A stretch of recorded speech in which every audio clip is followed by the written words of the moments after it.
मैं शुभमन सोलंकी अपने YouTube channel law testing में आपका स्वागत करता हूं। आज मैं आपसे लिमिटेशन एक्ट के ऊपर चर्चा करूंगा। लिमिटेशन एक्ट 1963 के ऊपर चर्चा करूंगा। तो लिमिटेशन एक्ट 1963 को टोटल 32 सेक्शन में बांटा गया है। इसका 32वां सेक्शन रिपील्ड हो चुका है और इसको 5 पार्टों में बांटा गया है। इसका पहला पार्ट है प्रिलिमिनरी और इसका दूसरा पार्ट है limitation of suits and appeal और तीसरा पार्ट है computation of period of limitation और चौथा पार्ट है acquisition of ownership by position.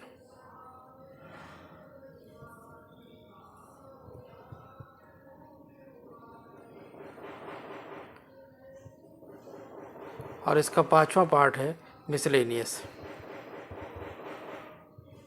तो आइए अब इसके एक एक सेक्शन के ऊपर चर्चा करते हैं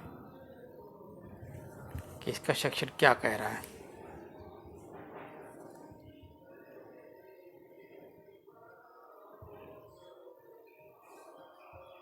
सर्वप्रथम लिमिटेशन एक्ट 1963 के एक्ट नंबर 36 है और ये 1963 का एक्ट था। इसको एसेंट जो मिली थी 5 अक्टूबर 1963 को मिली थी। अगर इसकी डेफिनेशन की बात करें तो an act to consolidate and amend the law for the limitation of suit and other proceeding and for purpose connected therewith being enacted by parliament in the 14th year of the republic of India. तो सबसे पहला part इसका preliminary है। अगर इसको preliminary को पढ़ते हैं तो पहला सेक्शन इसका शॉर्ट टाइटल एक्सटेंडेड कमेंसमेंट की बात करता है। दिस एक्ट में be called the limitation act 1963। It extend the whole of India except the state of Jammu and Kashmir.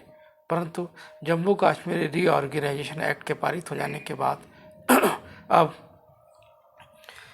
इसको स्टेट ऑफ जम्मू कश्मीर में भी जो है ये लागू है। It shall come into force on such date at the central government may by notification the official gazette appoint. अब इसका सेक्शन 2 डेफिनेशन की बात करता है। In this act unless the context otherwise requires application क्या इंक्लूड करता है? Application include करता है एक पिटिशनर को कि एनी पर्सन और through whom an application derive his rights his to apply. और थर्ड पॉइंट इसका है any person whose state is represented by the applicant as executor administrator और अदर रिप्रेजेंटेटिव। इसका भी जो डेफिनेशन है एप्लीकेशन है।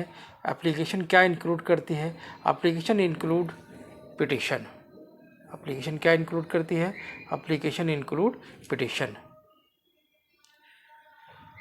Bill of exchange includes hundi and checks.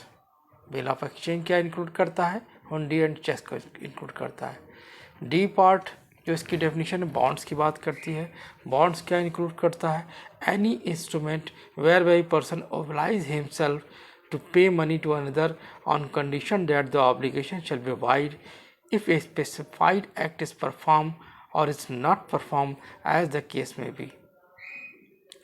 इसका ई पार्ट डिफेंडेंट की बात करता है। डिफेंडेंट क्या इंक्लूड करता है? डिफेंडेंट इंक्लूड करता है एनी पर्सन फ्रॉम और through whom a defendant drive his liability to be sued।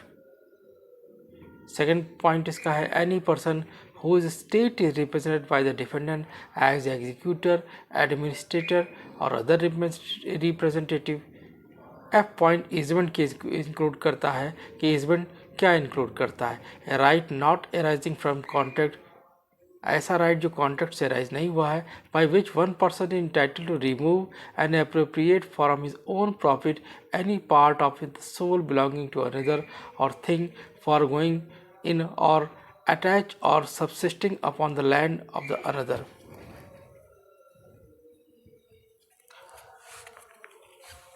तो ये आपने देखा कि ईजमेंट की बात करता है।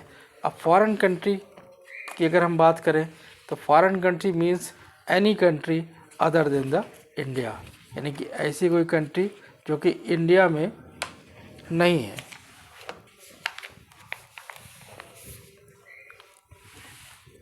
गुड फेथ की अगर बात करें तो गुड फेथ यानी कि सद्भाव, nothing shall be deemed to be done in good faith which is not done with due care and attention. तो इसमें ध्यान देने वाले जो वर्ड है जो कि पूछा जाता है वो क्या है? ड्यू, माफ़ कीजिएगा,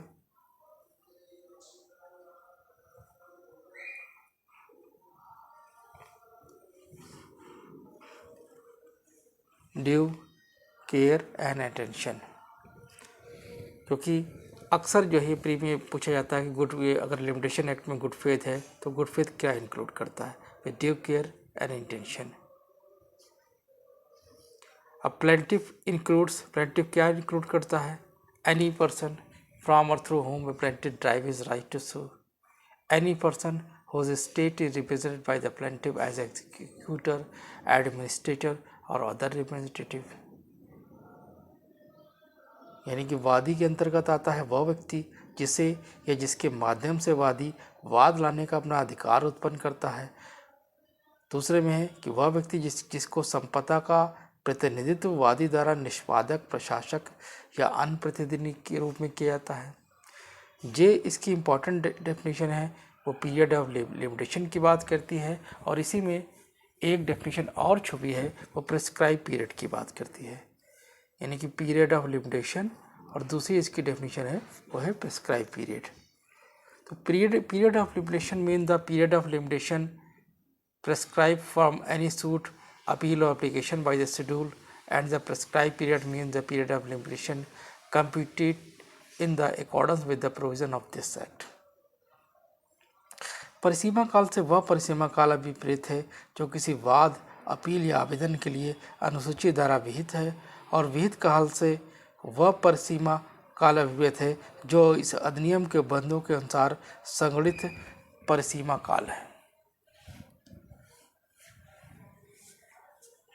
यानी कि पीरियड ऑफ लिमिटेशन का मतलब क्या हुआ? जो शेड्यूल में पीरियड दिया गया है।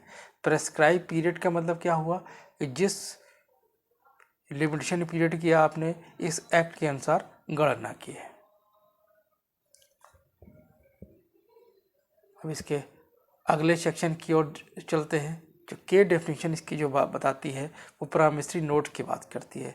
Means an instrument whereby the maker engage absolutely to pay a specified sum of money to another at a time therein limited or on demand or a site।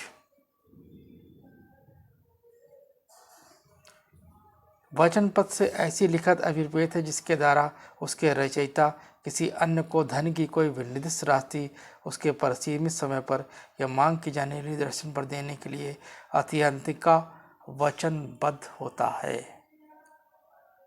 L में suit की definition है। Suit क्या नहीं include करता है? Appeal और application को include नहीं करता है। अपील या एप्लीकेशन को इंक्लूड नहीं कर सकता है।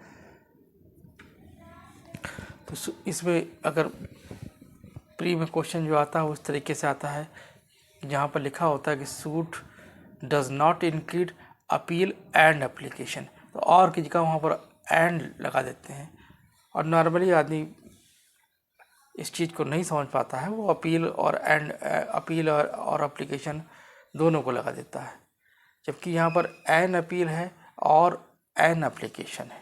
तो इस चीज़ को आपको ध्यान रखना होगा।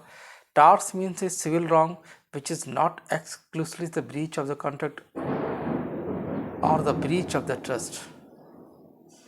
टार्स का मतलब क्या है? अपकृत से ऐसे सिविल दोष अभिप्रेत हैं जो केवल संविदा भंग का हो, न्यास भंग का ना हो। यानी कि ब्रीच ऑफ ट्रस्ट इसमें नहीं शामिल किया गया है।